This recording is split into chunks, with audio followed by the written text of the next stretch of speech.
Welcome to Black Man Lab. We are live with lab results this Monday, October 6th. Wow, the year is flying by. I am your host, Marty Monaghan. I am the vice chairman for the Black Man Lab. And we have a great conversation tonight that stems from our meeting on this past Monday. We'll get into that in a little bit, but before we get to that, just want to give you some background on the Black Man Lab. Started 4 years ago, a little over 4 years ago, by four fathers that were just looking to get some different male voices for their sons rather than their own, because we know as fathers, quite often our sons can tune us out. So we looked for an uncle, a godfather, a good friend, somebody that we could trust to share information with our sons. And that grew from just four fathers with their sons to getting to the point where we had over 250 Black men in the room every week sharing information. We have different topics every week, and we share information amongst ourselves, and we call it a safe and sacred space for Black men, something that you don't see anywhere else in the United States, where we're able to get together on a weekly basis and share information and just show one another love and help us to move forward. So with that, we meet every Monday, but we also, during the pandemic, we figured out that because we couldn't meet, that we started doing this virtual thing too.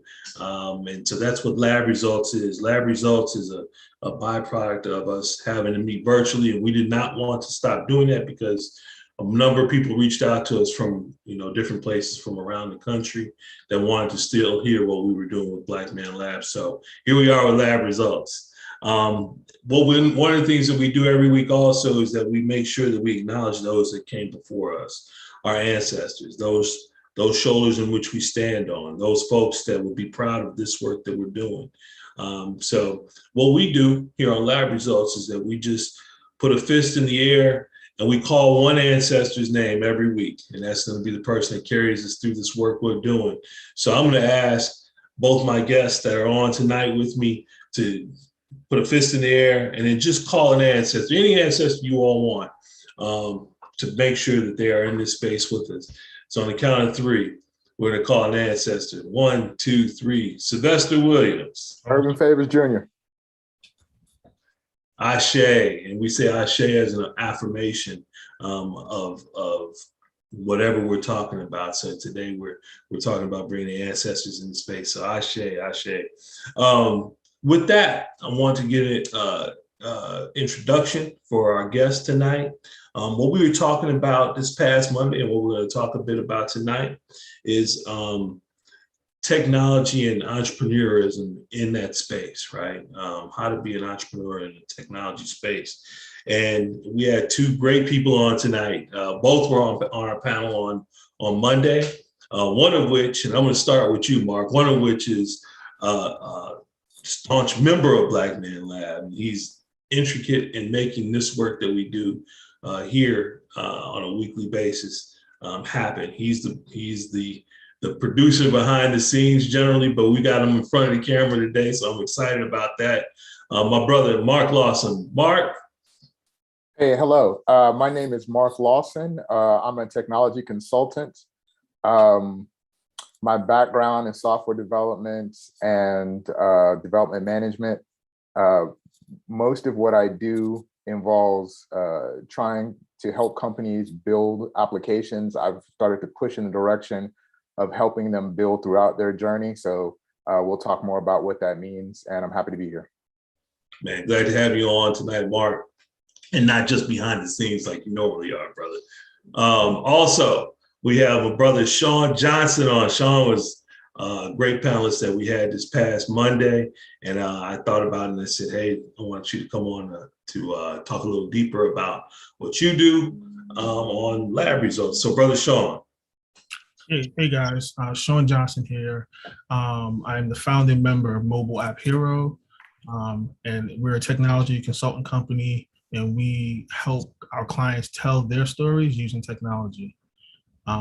Really love helping clients build products but I also love helping our community get their foothold in technology jobs, and I kind of use my company as a platform to do so.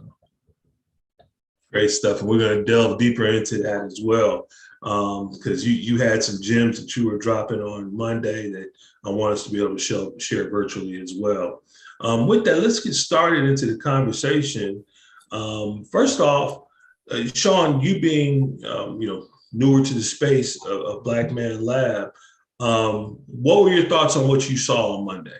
The whole thing. What did you think? So, and this is not my first Black Men's Lab. That Monday wasn't my first one. I've been to a couple, and it was the first time I was ever on a panel, so that was a unique experience, and I really enjoyed it. And I really was appreciative of people walking up to me, and somebody even like I think when I first started coming to Black Men's Lab, I don't think I had my locks. It's been like a couple years. So somebody was like, "Oh, it just kind of caught me back." I was like, "Oh yeah, I do have locks now. It's been that long, and it's just." Black Men's Lab, I tell people all the time that it's such a unique environment and experience. I know you're asking me about Monday, but I really want to tell you about this cool experience I had a couple weeks ago when I brought my brother. Please. We're from the Bronx, and this doesn't exist in New York. You don't. If you're in a group of other brothers, you consider them ops unless you know them. And I could just see it on his face. He felt like, I felt like, oh, wait a minute, we could be in a space where we feel safe and protected. And, and it was just an amazing experience from when I first experienced it and to watch him experience what I had previously experienced, like, just being in a safe environment amongst other Black men, which is not a given for where we're from. Yeah. And hey, I'm from Chicago, so I feel you on that 100%. And it's interesting that you say that. I just had a conversation with somebody earlier today that was, I was explaining what Black Man Lab is. And this was somebody that's potentially a funder for us. And I said, it's damn near impossible to really put it into words without being in the space. Like I can tell you about it, but when you come in the room, there's something it's organic. There's something that's almost spiritual about it in terms of that feeling, right? And then as you were talking, I remember your brother now. I remember that whole thing with you all from the Bronx, and that's something that's like you pick it up right away. You're like, oh, okay. I remember when we had one panelist, Brother Bill Duke, the actor, producer, director. He was a panelist for us before. And while he was on the panel, he pulled me to the side and he whispered in my ear, he said, "Oh, I get it now." What you were trying to explain, he said, "I get it." He's like, and then he ran with it from there. Initially, like you said, his probably reaction was like, the ops thing, where he was kind of very reserved. And then once he got it, he just let it all go and shared all he could. So yeah, I get it. And I love that you recognize that. And I hope that is something that is contagious in terms of other brothers bringing more folks in, just like you bring your brother. Was awesome. So what about you, Mark? You sat in as a panelist, and not your first time doing it, but we're new to back being in the space from this lovely pandemic we've been having. So what were your thoughts? Well, actually, my first time actually being introduced to the lab was a technology panel, and I was on the panel. And then just based on that experience of being there, meeting all of the people and the way it was, that made me want to come back. So I don't know if I was back immediately the next week, but after that, I was pretty much there every week. And the difference now, through the pandemic, obviously we went virtual, right? And then once we were able to get back into the space, there's still that point of a mixture of ages, right? Of being in there, and you always take that picture, the youngest person and the oldest person. Yeah. So that part, as well as continually meeting new people, right? And the panel is about, in this case, it was about technology, but the idea is that people show up every Monday and meet and get to know those individuals. So the most powerful part wasn't the panel itself, which there were great questions, but it was the conversations that we had after it was over, where all of those different people got to come up and talk to us individually and just kind of expound on their story. Because, you know, we got 2 minutes and then we got to pass the mic. Yeah. But, you know, there was a lot of questions, and you know, being able to talk to them individually and cater the information specifically to them, that was what was powerful.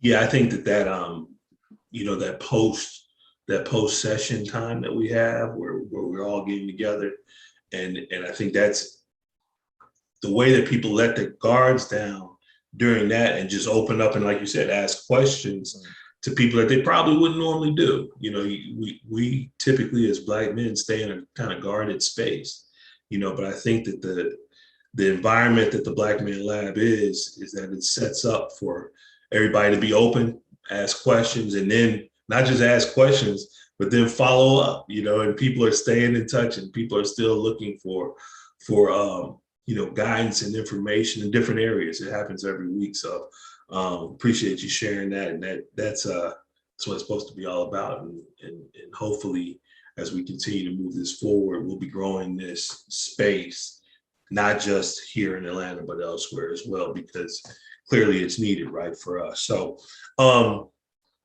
question, what do you all think about the questions that were asked while you were on the panel? Was there anything that jumped out at you that you thought was kind of profound as a question as it came to you? I'd say that I really enjoyed the questions.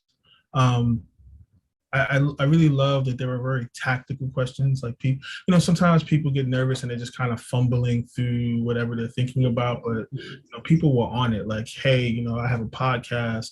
How do I promote my brand?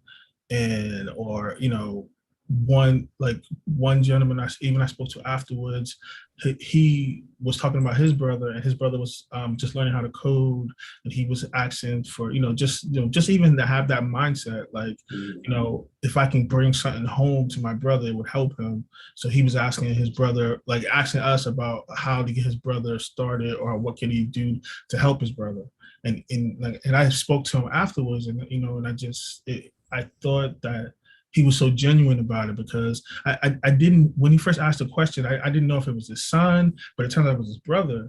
And that just meant a lot, like, you know, because he's like, hey, I'm here, I have access to information, I'm going to try to help my brother further his thing. He could have asked about himself, sure, but, you know, he was focused on his brother, you know, and I had given him what I thought was some really good advice that I wish a lot of young people getting into technology. Mark started to kind of go down this path, is and I'll say something, I'll kind of say what Mark said, but then I'll say something slightly different, is Mark basically said to pair his interest with a thing, because we're, you know, writers write, coders code. So if you want to be a developer or a programmer, you should be doing the action. And what is helpful is if you can pair that with something you're into. Yeah, I think that was Mark's point. And I would say is just adding on to that, what I told him is, like, you know, your brother is, you know, your brother, you know, his likes, his dislikes, you know, just because he's into technology, he's not all of a sudden a different person. Take the things you know about him and use those to motivate him on his journey. I like that, because that leads to one of the things that we talk about quite often, which is purpose, right? And I think that that's also key in any successes that we see as it relates to being an entrepreneur, or just whatever you're doing from a work standpoint, is when it's driven by your purpose, it becomes less work, yes, and more of you doing the work because it's what fulfills you, and then everything else comes. You know, we talked about the piece of around reciprocity as well, right? As you do the work the right way, the right things happen to come back to you. So what about you, Mark? Was there anything that jumped out at you? So one, I got a couple questions along this line, and then I had a good conversation with someone who was about my age or a little younger and was interested, like, I want to get into technology. Like, I hear that a lot. I want to get into technology, right? And so I kind of drill down into what does that mean? and where do you see yourself in that? So this person had like a medical background, a psychology background, and we were talking about it. So first thing I did is I wanted to expand his knowledge or his concept of what tech meant, right? So there's the person who actually builds the apps or the website or the other components. And then there are all these other jobs that are around it, tech as an industry, right? And for example, if he has a medical background, there are all these applications based around entering information into an iPad or something like that. And there are people who are building all of those apps, right? So part of what they need is they need people with domain knowledge. So when you're building that app for somebody who is going to be doing a service, you need access to someone who can explain to you what that should look like. Right. And also, you need someone who understands a bit of the tech so that you can bridge the gap, right? So you don't have to code it, as well as you don't have to be the person who's giving out the services, but there still needs to be that middle person who can explain this information to the technology person so that they know what to build and can be a conduit between the two. Mm-hmm. So automatically that still puts you in the technology field. That can be considered a business analyst. There's tons of titles for those type of things, but that immediately expands it, because a lot of what drives people away, like when we're talking about that younger person and they're 17 years old and mm-hmm. they are trying to be a technologist and they are trying to be a coder, a programmer, a developer, whatever that title looks like, that's really where they're dialed in. A lot of people are trying to get into the industry, the money that's being made, the fact that there are lucrative careers around it, but their mission or their intent is not really to become a coder, right? Mm-hmm. And you just have to identify that, and they might lead themselves into that, but that alone may not be what their space is, and they don't know that all these other things exist. So that's another thing there of just like opening people's eyes to all of the other things that don't necessarily involve you having to code, but mm-hmm. are very vital to how those applications are made. Yeah, it's interesting. I had years ago a company that I worked for. It was out of Boston, and I have very, very little technology background. But what they wanted me to do was go to a Salesforce conference in San Francisco to tell them how they wanted their Salesforce system set up, their CRM set up, that was going to work best for our sales organization. And because there were some very unique things that we did that it couldn't just be explained over the phone or whatever. And so I spent like 3 days with, those people that you're talking about, the coders, the programs, whatever they're called, of me just trying to map out what this needed to look like and be unique for them. And it was just funny because by the time I got done with it, they were like, oh man, you should be an analyst. You should be able to, they were trying to pull me into that kind of work. And I'm like, nah, man, I'm just telling you what I think we need, So what you're saying there is you need somebody that knows, in that world that you're talking about, like in healthcare, you need somebody that knows what it should look like to be able to tell somebody else, that information so they can build it. So that makes perfect sense. So let me ask you all this. Where did you, before you got into doing what you're doing today, what got you there? Like, did you start out, let's say, in high school or college, after college, did you know that this was the space that you wanted to be in? Or did, kind of like some of the people that were there on Monday, was it something that you made a determining factor of later in life and said, that's what I want to move into? So I'll start with you, Shawn. What about you? So my dad, he would talk, kind of just very surface level, like technology is the future. Like he would just throw this in my head, and it was hilarious because he was a drug dealer, and like wherever we would go, like no matter what I saw, he would be sure to kind of like put this other path in my mind.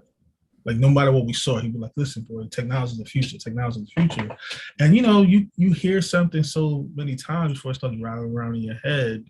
And then while that was rattling around in my head, I actually thought I was going to go into the medical field. And on my journey there, I had like kind of a left turn in Albuquerque and ended up doing some price programming, some very like surface level technology stuff. And I said, oh, okay, well, maybe this is something. And one day I just picked up the phone and I called DeVry. I was like, hey, how do I find out about going to class and stuff? And that was a whole, journey in itself, like to be able to go from this position to that position.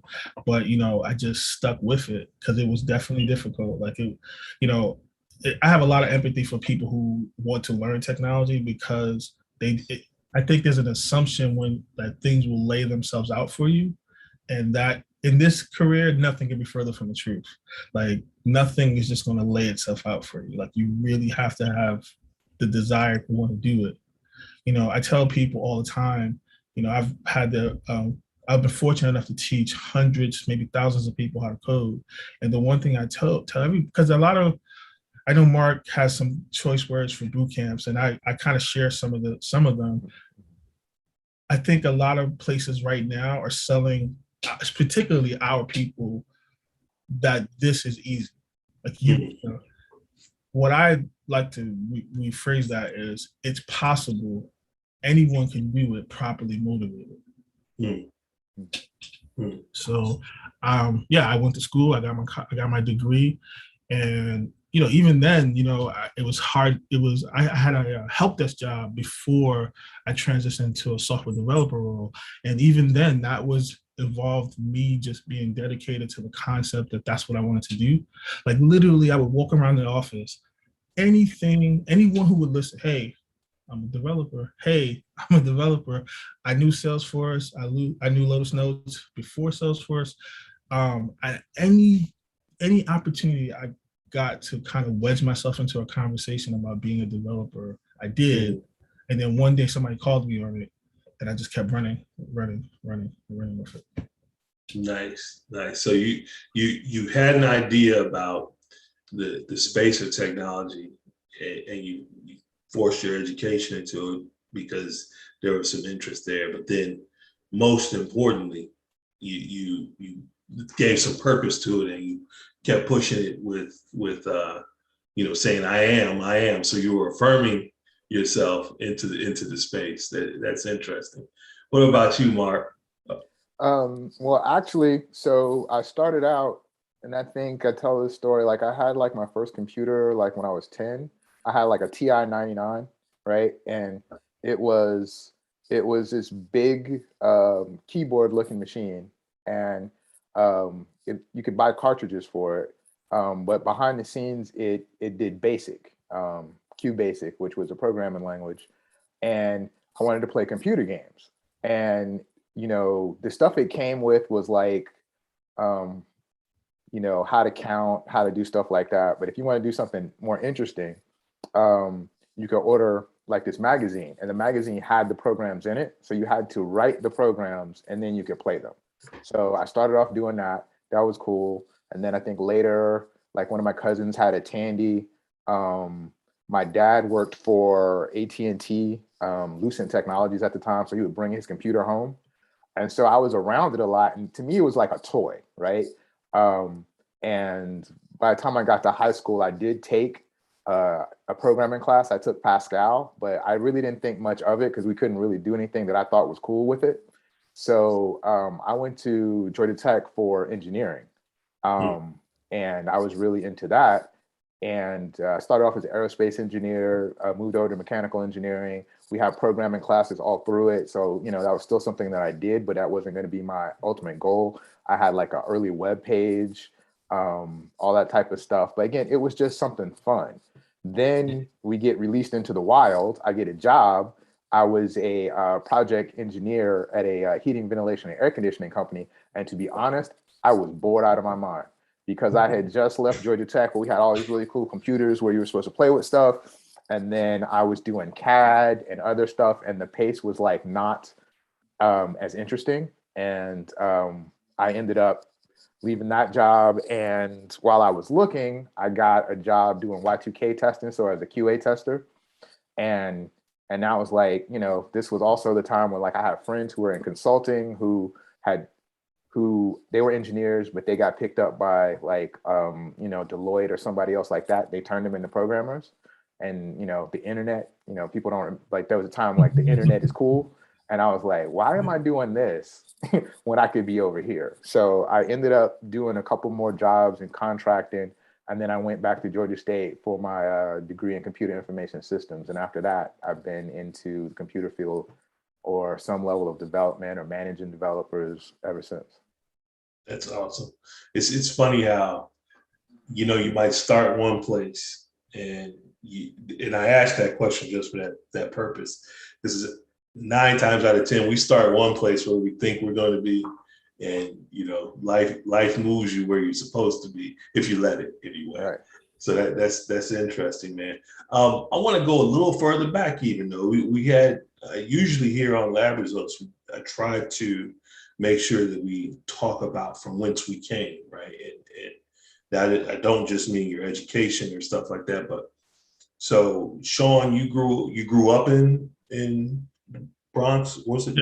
Yes, South Bronx. South Bronx. So tell about that. You grew up in Bronx, and what was that like? Family and everything. Your brothers, sisters.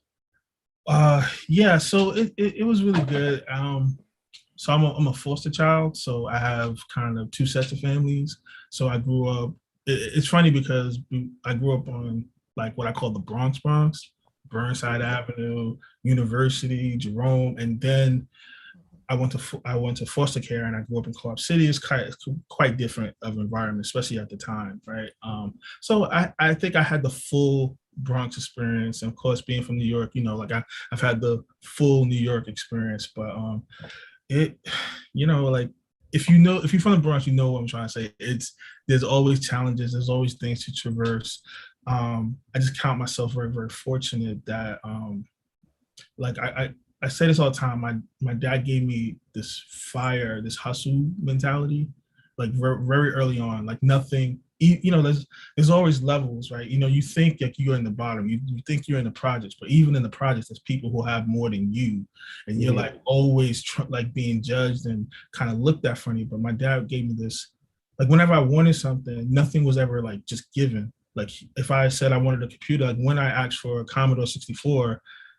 Even when I was in high school, he was like, okay, how much did it cost? And, first of all, $250 for a Commodore 64 was $1 million. I actually did not end up getting my first computer till I was my first day of school, college, which is for somebody like me, that's very unusual, like to be, as far as in my career. But just anything I asked for, it was always like, how much do you have? You have to work to put in things. And that kind of helped me a great deal because it made me hustle. And that hustle mentality saved me so many times. That's awesome. That's awesome, man. It's interesting that your father, with his background, had the foresight to try to keep you moving in the direction of what was going to be, formative for you down the road. And it's clearly panned out for you with that. So that's amazing. Mark, what about you?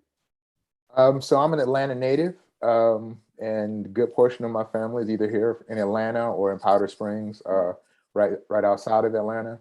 In terms of like how it helped, my dad's a tinkerer, right? So like a lot of this stuff, like I said, that brought home, it really wasn't for me. It was there for my, I could use it, but like, he was into it too. That's why we had it.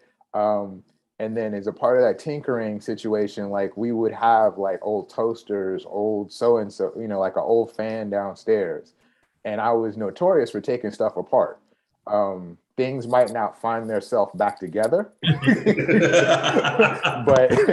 but I would take things apart, or it would be kind of like he might show me how to like, like on the cable television, like how you program this or how you do those type of things. So it was like my interest kind of married with his, or it was encouraged or not discouraged. One household, it wasn't. Like if I took something apart at my house, that was fine. But if I went over to my grandparents' house and took something apart, it's a whole different story.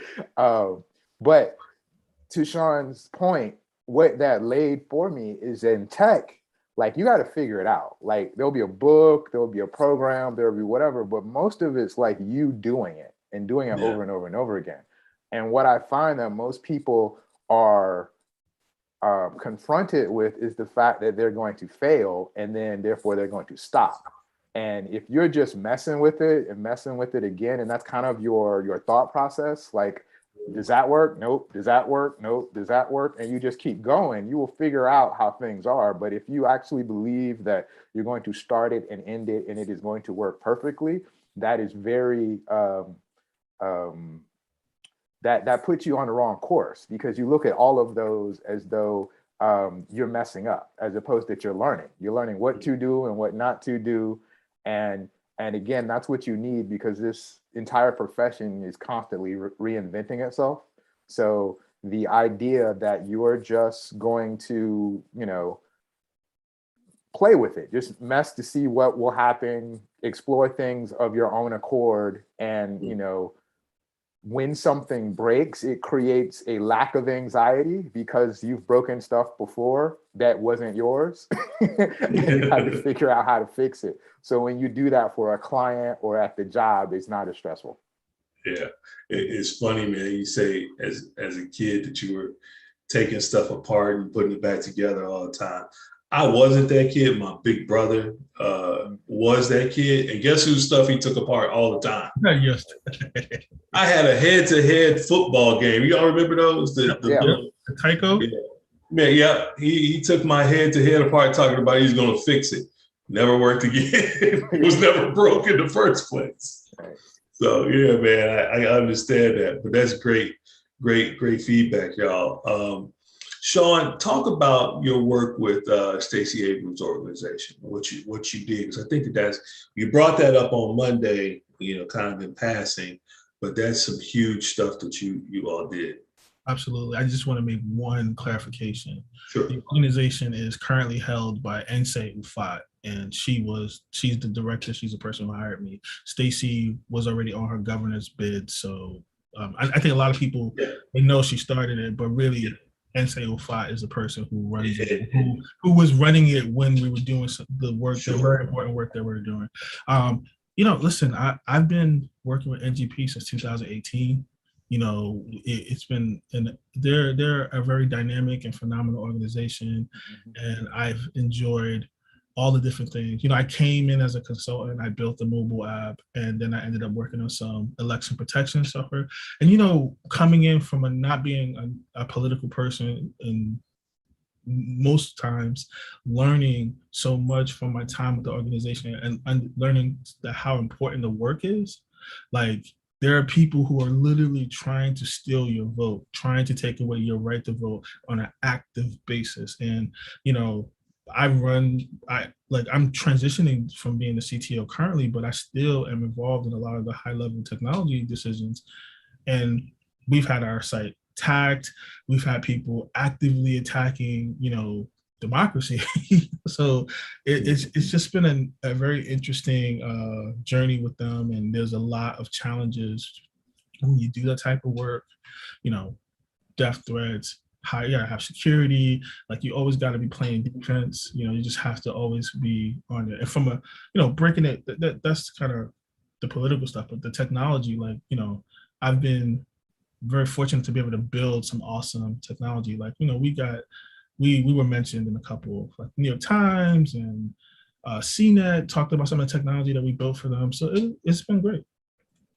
Yeah, it's amazing that in today's day and age, the level of,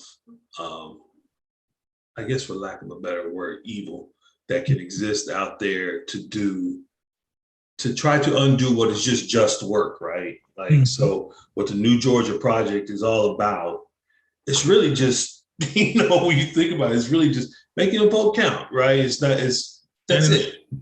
Really, it's about standing up for people. Exactly. So if that's the case, then, and there's nothing else behind it other than that, why would anybody want to, cyber attack or whatever else, with an organization of that nature? So it just tells you that there is the work that's out there to be done. I would like to say, and I've heard someone say this, and now I'd say it. If your vote didn't matter, they wouldn't be trying to steal it from you. Yeah, absolutely. Absolutely. And I just think it's amazing that, again, on Monday, when that was brought up, after all the other stuff that we talked about, it was like, whoa, that's some important stuff that you're a part of and probably instrumental in terms of, providing that kind of safe space for that to occur, right? And trying to make sure that we're doing the right work, man. So again, I commend you, and I know the Black Man Lab is very appreciative of that work. What, Mark? Were you going to? I thought you were going to say something. Were you saying anything there? No, I was just the cyber attacks, the amount of stuff that I'm quite sure that you got to see, that probably based on the vitriol we saw on the news, the people paid and unpaid who probably tried to mess with the process is probably Yeah. And were you seeing that like on a daily basis? So I would say that every time there was a local or a state level election, you start seeing things. Our site got taken down a couple of times. We had to get it back up. I mean, and you just become aware that these things are not happening in a vacuum. So when you say it got taken down, that's somebody actively. Yeah, I mean, they use all type of techniques to overwhelm your site. For obvious reasons, I can't talk about the tech that we use, but there were many days I was up to a full day, keeping our presence up. The thing is, like, the website is just a website, but it's not just a website. It's where people go to find out more information, and when, in this last election, when we were getting thousands and thousands and thousands of people inquiring about us and trying to donate, we raised a lot of money, and people don't like that. So they do like technology hacks. They try to hit the site. They do social engineering. They try to spread misinformation.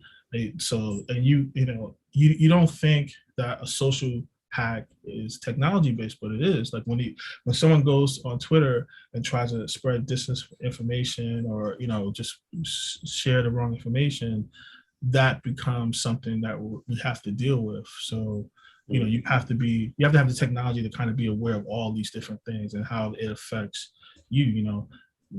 I've personally seen it. Like, we raise money, then we use that money to help people have access to the things that they need to vote. You wouldn't think that anyone would need anything to vote, but when you start talking about 2-hour, 3-hour, 6-hour lines for people to vote, we're not able to do stuff like now, but we had to bring water. We had elderly people. We had to rent buses to bring people to vote. Like I said, it's, the devil is busy.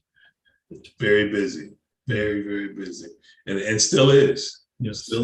Still working hard to suppress something that should be just everybody's given right. And there's obvious reasons behind that. But man, again, thank you for that work, man. So another question for you guys, as it relates to becoming, back to our topic at hand, entrepreneurship in technology. Talk about the spaces that you've seen be very successful as it relates to becoming an entrepreneur in that space. What do you think are some of those spaces where people would get their foot in the door, having interest in technology? So for me, I would say that the thing about entrepreneurship in tech is the same as about entrepreneurship in anything. And one of the foundations that I see that is kind of lacking in the technology space as a whole is it's about relationships and community. So the thing that has been most valuable for me is going to meetups and conferences and things like that and getting and making those relationships with people. And again, having been in corporate America, I know that's how that works, right? I know that people get jobs, they get contracts, they get everything by knowing the people who are giving out those jobs and contracts. about even knowing that those jobs and contracts are available. And one of the things that I've seen a lot is people thinking that it's strictly a merit-based system, right? And so they're going to come in and they're going to be the best programmer, and that's going to be enough, when it is relationship-based. And so, as well as Shawn talked about, it's an ongoing process, right? And you have to fill your circle. And so if you don't have a circle of friends who can talk the same talk as you and who can uplift you when you have been beating your head against the same problem, and, you know, like if you have parents and family or other people who like literally don't understand what it is you're doing, and then you have, or, you know, or the friends you go play ball with or whatever, and they don't quite understand that, and then you have a conversation with somebody who's going through the same thing, and it's just like, yeah, dude, like it's gonna take a while. Like, you know, you're almost, you know, that again, people have an impression of it that it's not, and creating that community, going to those places where you see things up close and personal, finding out like what's coming down the line, and chatting. Like one of the things, like I actually was a judge for a competition at the New Georgia Project via Shawn. He needed some judges. He reached out to me and some other folks, and we came in and we judged the project, and got to meet people. And the fact that that's happening, because people always say, well, Black people aren't doing technology. It's that our message about what's going on isn't really getting out there. And to be able to see it, they got to play a computer game, to make a computer game. So that was based around getting people to vote. So it checked off a whole bunch of boxes all at once. It was technology, it was community activism, it was interesting. Like, so I would say for me, those spaces are spaces that provide community. And then that way, because everybody goes through this journey, if after college or after whatever is your formal or your informal learning, you need to be in a space with people who understand what you're going through. Yeah, I think that I'll jump in and let you go real quick, Shawn. I think that that's a big key for what Black Man Lab is, right? It's about building that kind of infrastructure of community so that brothers like you guys who may have some commonality in the work that you're doing have a space to say, oh, I see you. Okay, you know, we can do some stuff together. I think probably purposely, that fissure has been there in our community for a long time in terms of, you know, you guys in this space that you're in technology, or somebody in healthcare, or wherever, all the different spaces. You know, just so often we don't have the opportunity to glue together, to build community, to build each other, to say, oh, we can do this just as good as, or if not better than those other people, right? So that's very good advice there. Appreciate that. Shawn, I'm sorry I cut you off. Oh no, you're good. I just wanted to kind of also jump in there. Like, one, you know, at every stage in your journey, you need to be surrounded by people who are also going in the same direction. Mm-hmm. You know, when I was an instructor for General Assembly, you know, I also had an opportunity to kind of help recruit the next class, and I would tell them about gravity. You know, like when you're trying to do something that you've never done before, it's going to feel like everything is going against you. If you have a place, you might lose your place. If you got a girl, you might lose your car. Your car's gonna die. I just call it gravity. Like, you need to be prepared that there are things in this world that don't want you to grow, and your job is to grow at all costs. And you just need to be prepared for the way things work. And if you didn't have to struggle to transition, then nothing would ever grow. You know. And additionally, I wanted to say that what I love about Black Men's Lab, and what I love about, you know, community, like working with Mark, like we can tell all these different stories about how we work together, how we refer people. Like one time, like it's great. But there's this silent thing that we don't always recognize, is that, and I saw it at this on Monday. some people don't believe that it can be done. You know, Mark talked about the video game hackathon. The winners were two Black women. That's right. That's right. Two Black women who never developed a video game in their life won thousands of dollars prizes, and they won top prize developing a game. You know, I'm really big on video games because that's a big medium, right? Especially here in Atlanta, like we need to be able to see that exists. We need AAA game companies that are run and controlled by Black people. They always will give us an opportunity. They're like, oh yeah, you guys play games, esports. Like, yeah, you play Madden? Yeah, we'll make some money off you. Very few times where you have a conversation with, like, hey, let me help you build a shooter. Let me help you build a sports game. Let me teach you. And listen, I'm gonna be straight up. Video game development is tough. It's not for everybody, but we won't know who it's for if we don't have the opportunity to expose the next generation, and not only expose them, but to just keep showing people that you do exist in these spaces and you can do this.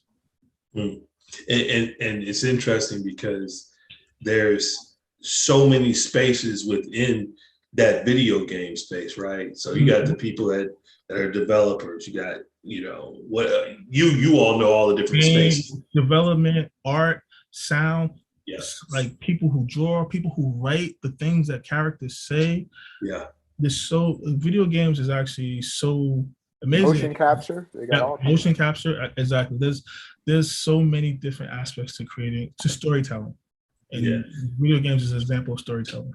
Exactly. And I think what you said a little bit ago is what's probably key is the belief that we can do it. You know what I mean? Like and I think that's my hope is anyway, is that what spaces like Black Man Lab provides is that visual, right? When you look at our panel of experts, or even just the room of having, a lot of successful Black men in the room that have done different things, it gives that visual of, oh, this is possible. Because I think that our young folks, and I was going to ask this question, you all, I think that our young folks are challenged with seeing what's possible, right? Because they're so inundated with technology.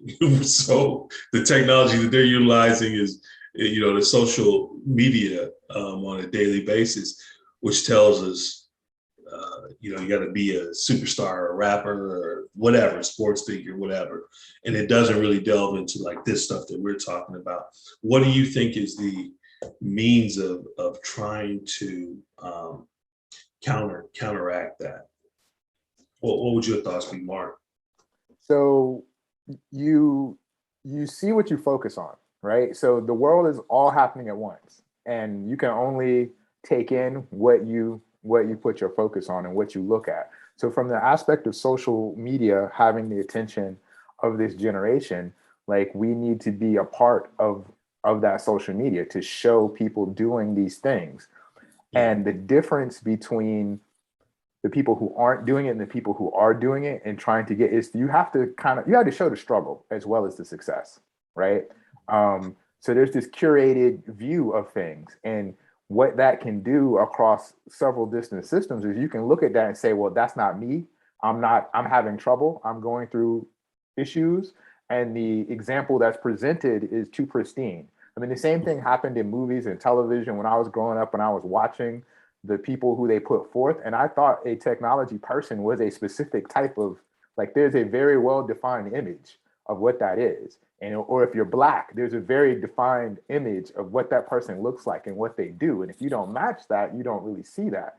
But if you see yourself or some example of something that you've been through, like varied backgrounds, people who are self-taught, who went to college, who changed careers, who did all of these things, who are doing well or who are progressing through their stuff, that makes it more accessible, right? Like the same platforms being used for other purposes can be used for our purposes. We just have to create that content and make it available, and then make it interesting. That does it. It has to be interesting. These are kids. It's got to be fun. Yeah, yeah.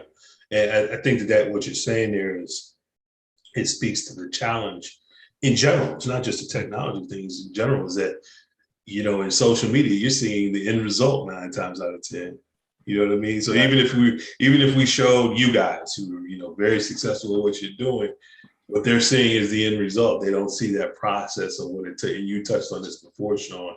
They don't see that process of the work, and I think that that's one of the things that we're tasked with, is being able to show that, but then also give a roadmap, right? What were your? I cut you off, Shawn. What were your thoughts on Oh, this? you said it. I mean, I was going to say the end result. Like what people respond to is the end result. Like, and even taking it to what Mark was saying, like, you can find Black developers in every level of their journey on social media, on YouTube.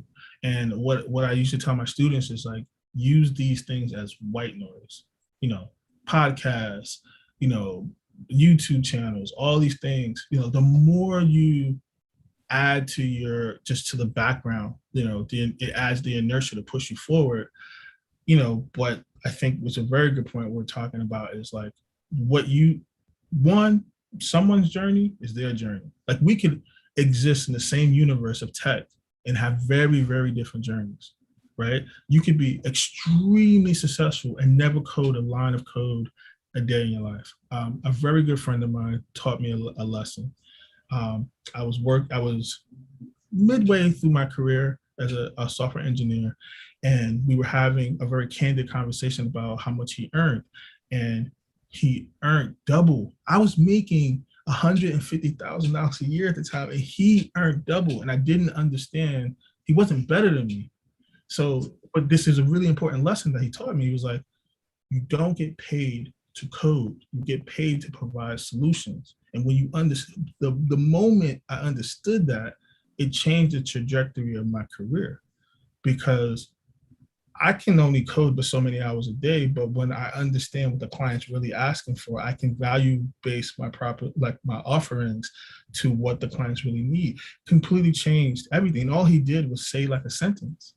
But if we weren't in community and he wasn't able to share that with me, I would never have gotten like the cheat code.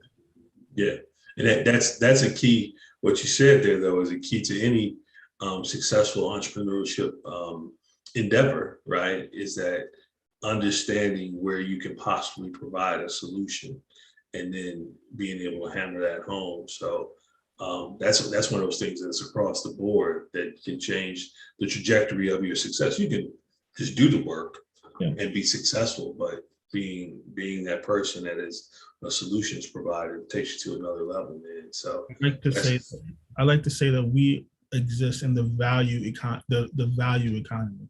Mm-hmm. Like, if you can prove that you can add value to someone, they will pay you to do it. Absolutely. And and a lot of these newer entrepreneurs need to learn how to add value to people. So many people, like, when you meet new people, how do I get paid? Because they're coming from all these different backgrounds.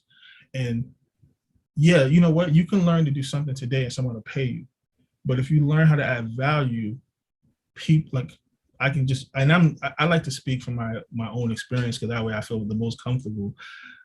We don't do any outbound sales. Most people know me. If they track back, oh, you know what? I met him at this hackathon. Oh, you know what? I asked him a question. He helped me. And when people think of me or what Mobile App Hero does, it's because I was there at some point and I added some value. So when people need something, you should talk to Shawn. You should talk to Mobile App Hero. And that is the only reason I have a business today. And I think that, we exist in this value-based economy, and a lot of young people kind of glaze over it. It's not like missing, it's that they don't understand that you have to add value before you can get paid. Yeah. I do sales training, right? So one of the things that I always talk about is adding value and serving as a resource, right?